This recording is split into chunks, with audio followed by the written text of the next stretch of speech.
Hello সবাইকে, Tanuj YouTube চ্যানেলে আপনাদের সকলকে স্বাগত। এই সবজিটা কে কে খেয়েছেন, কে কী নামে জানেন আমি জানি না।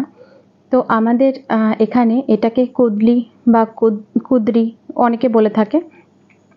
তো চলুন এই সবজিটা আমাদের বাড়িতে কিভাবে হয় সেই রেসিপিটা বলে দিচ্ছি। ফার্স্টে আমি কুদরিগুলো দেখুন এরকম দেখতে হয়, অনেকটা তেলাকুচুর ফল আছে না, তেমন দেখতে হয়। তো এগুলোকে ফার্স্টে আমি ভালো করে জল দিয়ে ধুয়ে নেব। আর কিছুটা আলুও নিয়ে নিয়েছি আমি ছুলে। এবার এটাকে ভালো করে জলের মধ্যে কচলে কচলে আমি ধুয়ে নিচ্ছি, কারণ এটা কাটার পরে ধোয় না, আগে ধুয়ে তারপরে কাটা হয়। তো দেখুন সমস্ত কুদরিগুলো আমি এইভাবে জল পাল্টে পাল্টে আমি বারবার করে জল দিয়ে সুন্দর করে ধুয়ে নেব। তো একবার ধোয়া আমার কমপ্লিট হয়ে গেছে, আমি এইভাবেই আর একবারও এরকমভাবে পরিষ্কার করে পরিষ্কার জলে ধুয়ে নেব।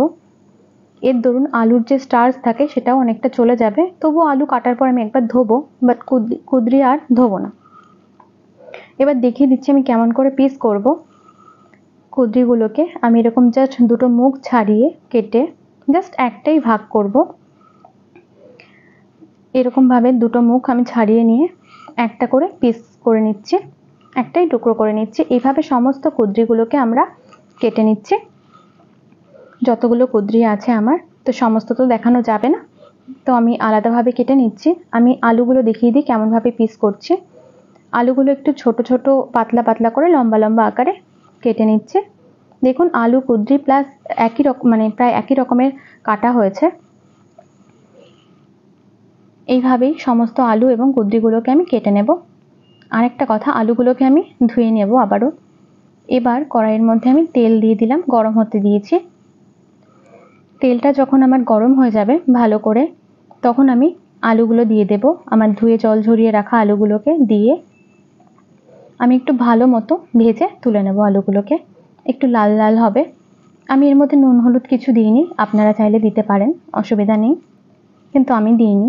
আমি একটু লাল লাল হয়ে যাওয়া অবধি ওয়েট করব, তারপরে ভেজে তুলে নেব। এবার এই তেলের মধ্যেই আমি দিয়ে দেব আমার কুদরিগুলো। এইগুলোকে দিয়েও আমি একটু ভালো করে ভেজে নেব। অনেকের কাছে একটু গন্ধ গন্ধ লাগে এটার, তো এইভাবে রান্না করলে কোনো রকম কোনো ঘেঁষো ঘেঁষো বলে অনেকে, গন্ধ লাগে, তো এটা লাগবে না। তো এই কুদরিগুলোকেও আমি ভাজার পরে তুলে নিচ্ছি, তেল ছাড়িয়ে অবশ্যই। এবার কড়াইতে যে তেলটা থাকবে, হ্যাঁ, বেশি একটা তেল আমি দেব না। এই তেলের মধ্যেই আমি চিংড়ি মাছগুলোকে দিয়ে ভেজে নিচ্ছি। এতটা ধোয়া উঠছে কারণ এটা ফ্রোজেন ছিল, আমি যদিও বা অনেক আগে বার করে রেখে একবার ধুয়ে নিয়েছি, তবুও। এবার এই চিংড়ি মাছগুলোকে আমি ভালো করে সুন্দর করে ভেজে নেব। এর মধ্যে একটু নুন হলুদ দেব, দিয়ে ভেজে নেব। আমি সামান্য লবণ এবং সামান্য হলুদ দিয়ে একটু সুন্দর করে ভেজে নিচ্ছি চিংড়ি মাছগুলোকেও। তো চিংড়ি মাছগুলো আমরা খুব বেশি ভাজবো না, কারণ খুব বেশি চিংড়ি মাছ ভাজলে কি হয়, রাবারি এবং ছিবড়ে ছিবড়ে হয়ে যায়। তো সেই জন্য জাস্ট একটুখানি কালার চেঞ্জ হওয়া অবধি আমি এগুলোকে ভেজে নিচ্ছি। ভেজে নিয়ে এগুলোকেও আমি তুলে নেব। দেখুন কড়াইতে আর কোনো তেল থাকবে না এটা ভেজে নেওয়ার পর। সব কিছু আমি আন্দাজ করে নিয়েছি।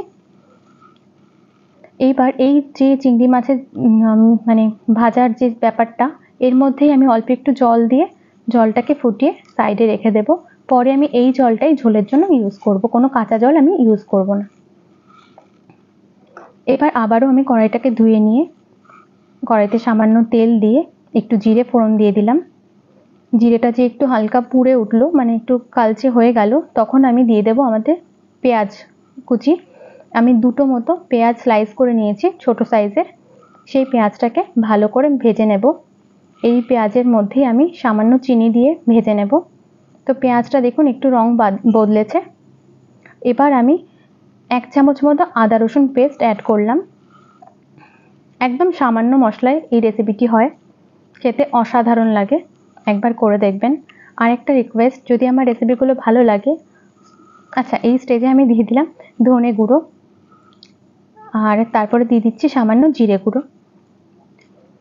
এরপর দিয়ে দেব আমরা এর মধ্যে লঙ্কা গুঁড়ো। লঙ্কাটা সমস্তটাই আপনাদের স্বাদ অনুযায়ী কতটা ঝাল খেতে আপনারা পছন্দ করেন, তবে এইটাতে একটু কম ঝালই ভালো লাগে। এবার এর মধ্যে সামান্য লবণ দিয়ে দিলাম, দিয়ে মশলাটাকে ভালো করে কষে নেব। যেটা বলছিলাম, যদি আমার রেসিপিগুলো আপনাদের ভালো লাগে তো প্লিজ আমার চ্যানেলটিকে সাবস্ক্রাইব করে নেওয়ার অনুরোধ জানাচ্ছি এবং বেল আইকনটা প্রেস করে প্লিজ পাশে থেকে যাবেন।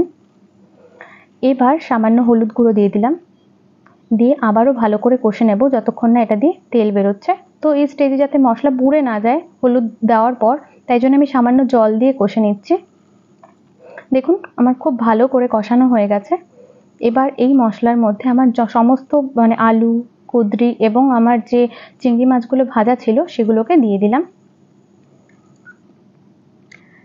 এবার এগুলোকে ভালো মতো আমরা কষে নিচ্ছি। একটু কষে নিতে হবে সুন্দর করে, এই মশলাগুলো যাতে এই কুঁদরি এবং আলু আর চিংড়ি মাছের সাথে ভালো করে মিশে যায়।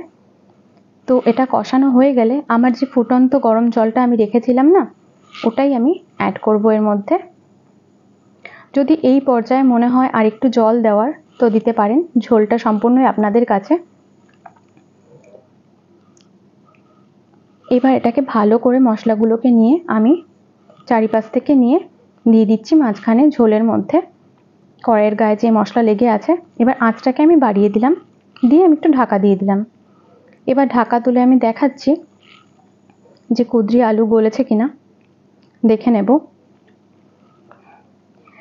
এবার আমি একটু নুন টুন চেক করে নিচ্ছি যে ঠিক আছে কিনা নুন। আমি আর মিষ্টি দেবো না, যেহেতু প্রথমে আমি একটু চিনি দিয়েছিলাম, একটু আর পেঁয়াজেরও একটা মিষ্টি মিষ্টি আছে, তাই দেব না। এই স্টেজে আমি দিয়ে দিচ্ছি সামান্য গরম মশলা গুঁড়ো এবং সামান্য ঘি। এই ঘিটা আমার বাড়িতে পাতা, রেসিপি আমি ডেসক্রিপশন বক্সে অবশ্যই দিয়ে দেব। এই স্টেজে আপনারা চাইলে একটু ঢাকা দিয়ে রাখতে পারেন যাতে গন্ধটা পুরোটা মিশে যায়। আমি গ্যাস অফ করে দিয়ে একটু কিছুক্ষণ ঢেকে নেওয়ার পর আমি এটাকে নামিয়ে সার্ভ করে নিচ্ছি। দেখুন কতটা সুন্দর দেখতে হচ্ছে এবং খেতেও অসাধারণ লাগে। আজকের মতো এখানেই, টাটা।